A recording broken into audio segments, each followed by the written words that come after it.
Hello, good evening. I'm Sai Kiran and I will be the instructor for the GMAT live online class. Today, we will be looking at sentence correction, the question type that has the most expectations from students. So, first question first. What do you think you'll learn from my course? Let me ask you this question. If you think there is one thing that you'll need to be extremely strong at if you'll have to do sentence correction well, what would that thing be? Grammar? Obviously. So that's the first thing that I will be teaching you.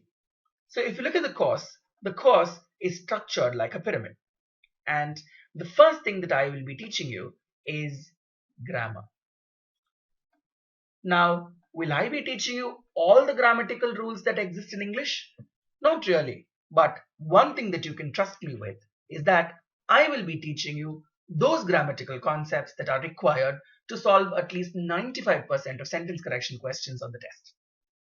Great. Now let's assume that I teach you like about 5 kilos of grammar. What do you do with those 5 kilos? Keep it in your head and teach your children?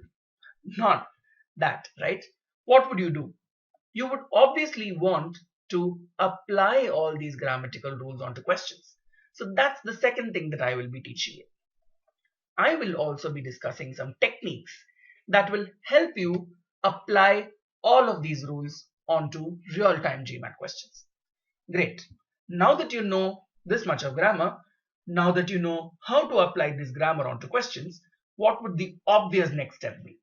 Yes, the obvious next step would be to practice all of this with real GMAT questions. And that's what I will be doing with you. Will we stop there? Obviously not. I will also be giving you a lot of strategy tips from my experience, from the experience of my students, and from what I've faced when I solve questions on the test. Awesome. So let's take a step back and think about it. All of us know English, right? Some of us know English that can impress a lot of other people. And a few of us can actually woo a crowd. Given all of this, what really makes sentence correction challenging? So let's look at some common challenges that students face on sentence correction. But wait, I don't really want you to look at all of these points as challenges. What I would want you to do is to think about the good things behind these challenges. Shall we do it? Here you go. Let's look at the first and the fifth point given in the slide. The first point says English is not the first language for most test takers. Think about it. What's your first language? For most of us, it could be Hindi, Tamil, Telugu, Kannada, Malayalam, right? Bhojpuri, Gujarati, could be anything, right? Just imagine, would you be able to solve a sentence correction question in your mother tongue? In Hindi, in Telugu, in Tamil? Can you even imagine doing that? No, right? Most of us wouldn't be able to solve a question in our first language. Great. So if English is not the first language, it means there are a finite number of rules that we will need to know and apply all of those finite number of rules onto questions to see the right answers. That's all, right? Let's look at the fifth point. Sentences that may be acceptable in informal English are sometimes wrong on the GMAT. That's where the real trouble comes. Let me give you an example. So let's say Raju is good at dash decisions, right? And I'll give you two options. I'll tell you that the two options are making and taking, right? You can like pause the video if you really want to. Think for a minute. Don't Google. Think for a minute and choose an answer. What do you think? Taking decisions, right? That's what we've all heard of. Think about it in our mother tongue. In Tamil, what do we say? Decision edu, right? In Telugu, what do we say? Decisions teesko, right? So we always take decisions. We're all used to that. But think about it carefully. Are we aware of decision taking or decision making? We're all aware of decision making, right? So making decisions is the right answer to this sentence. Do you now see where the trouble is? So the trouble doesn't really come While applying grammar rules on the questions, the trouble really comes when we are trying to figure out the right usage, the usage that GMAT intends on that sentence. That's one thing that you will definitely learn from the course. Let's look at the second point. The second point says that the sentence length varies significantly. And we could also link the third and the fourth point to it, right? Often the sentence contains multiple errors and the answer choices may correct one error but introduce another. Again, think about school. In school, when you were like in your fourth or your fifth standard, when you used to make grammatical errors in composition, what did your English teacher tell you? Do you remember your English teacher asking you to write shorter sentences because then you would make lesser grammatical errors? Same funda applies to the GMAT as well. If the sentence is longer, it usually overwhelms people. But don't really worry, a long sentence can usually have more number of errors. And if it has more number of errors or multiple errors, then it's great for you because you will be able to figure out an error easily. The probability of you finding out an error is also higher, right? Same is the case with the fourth point. If the answer choices may correct one error but introduce another, you will be able to find out one error if not the other. Supposing say there is error A, there's error B, and there's error C in the sentence, right? Even if you don't know to identify error A, you will still be identifying error B or error C or even both. That's actually good news for you, isn't it? Let's look at the penultimate point. On difficult questions, all the 5 options sound wrong. I should have rather emphasized on the word sound. Hypothetically assume this situation. So in class, right, when you join my class, we have 5 options and I tell you, guys, I've eliminated options A, C and E because so and so grammatical problem exists in these options. We're down to option B and D, right? And I tell you option B doesn't really sound right to me, right? Option D sounds right to me. It's a great sentence. It sounds perfectly right to me. So I say option D is the answer. If I say this as a trainer, will you accept? Or rather, if I have to ask you, should you accept? You shouldn't, right? I should not be telling you that option B is wrong because it sounds wrong and option D is right because it sounds right. Can I really choose answers based on sound? No. So if you should not accept me as a trainer telling you that, I as a trainer will also not accept you telling me that I've eliminated an answer because it sounds wrong.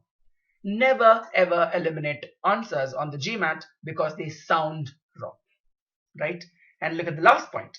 On difficult questions, the reason why an option is incorrect or rather correct compared to another is quite subtle. So you may have 2 options. One option may have considered to be, another option may have considered, and you don't know which one to choose. Little do we know that there is an idiom in play there, right? So these are the different challenges that students usually face in the GMAT, and these are the challenges that I will be focusing in class, and I will help you wade through all of these challenges. All set to go? Great. So let's look at a small rule that's tested on the GMAT, subject-verb agreement, which is a widely tested concept on the test. So what is subject-verb agreement? Where have we really heard of it? Try to understand that a subject and the verb are the essential components of a sentence. And the rule for subject-verb agreement is very simple. The rule says if there is a singular subject, then the singular subject always carries a singular verb. Similarly, if there is a plural subject, this plural subject always carries a plural verb. Right? Let's look at an example. Can you give me an example of a singular subject? Let's say a dog. How would you convert this into plural? You would add an S to it, right? So you would say dogs. And let's look at an appropriate word for dog. Let's say dog barks. And what do dogs do? Dogs bark. That's all. That's the first rule for you.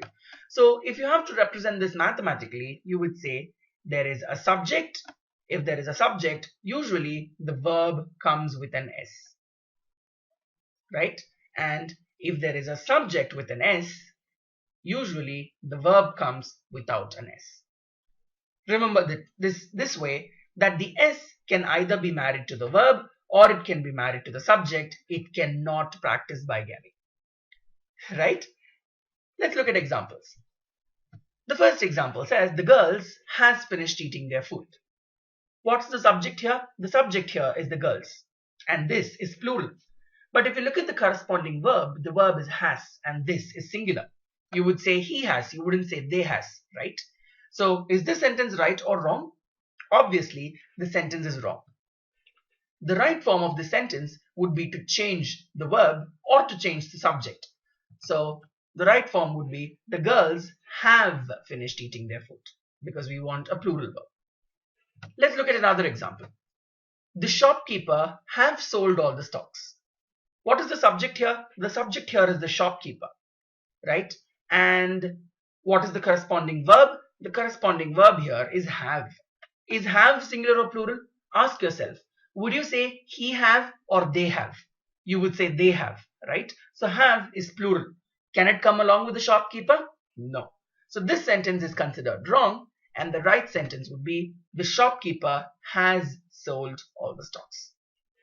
So to reiterate on the rule, a singular subject always takes a singular verb and a plural subject always takes a plural verb.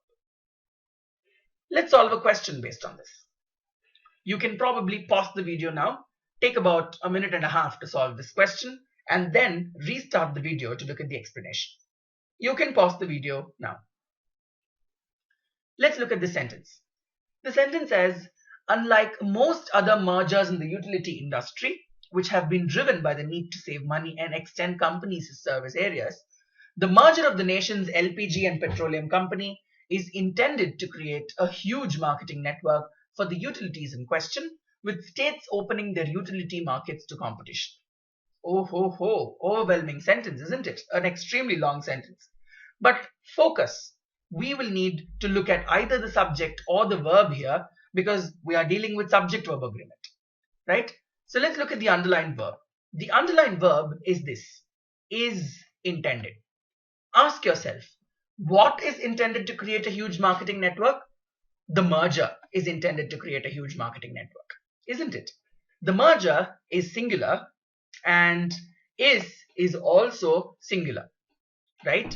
So this sentence is right as it is given to you. But wait a minute, let's look at the options to see if all the options have the same form or they have different forms. Option A has is, so we could hold on. But look at option B, it has are. Great, so I have a reason to eliminate B. Look at C, again has are. So eliminate option C. Look at D, wonderful, it also has an R, so eliminate option D. Look at E, E has is. Great, so I have only two options now, option A and option E, which follow subject-verb agreement. Now what do I do? Try to compare options A and E to see if there is a difference. And if there is a difference, ask yourself which one is right and which one is wrong. And remember, comparison can always be done in the beginning, then it could be done in the end, and then you could do it in the middle. If you actually look at it, we have eliminated options based on the difference in the middle. So let's start from the beginning. Option A says, nation's leading LPG and petroleum company. Option E says, nation's leading LPG company and leading petroleum company. What is really the difference? If you look at option A, it says nation's leading LPG and petroleum company. It's like gold and silver shop, right? If you say gold and silver shop, how many shops do you really have? You have only one shop, right? Or rather, some people may argue with me saying, no sir, gold and silver shop is like two shops, gold shop and silver shop. Fine. But if you look at it, A is ambiguous with respect to that reason, right? It's ambiguous with respect to the meaning. It may have one shop or two shops, like it has one company or two companies. But look at option E, it's very clear because it says nation's leading LPG company and leading petroleum company, which means there are two companies.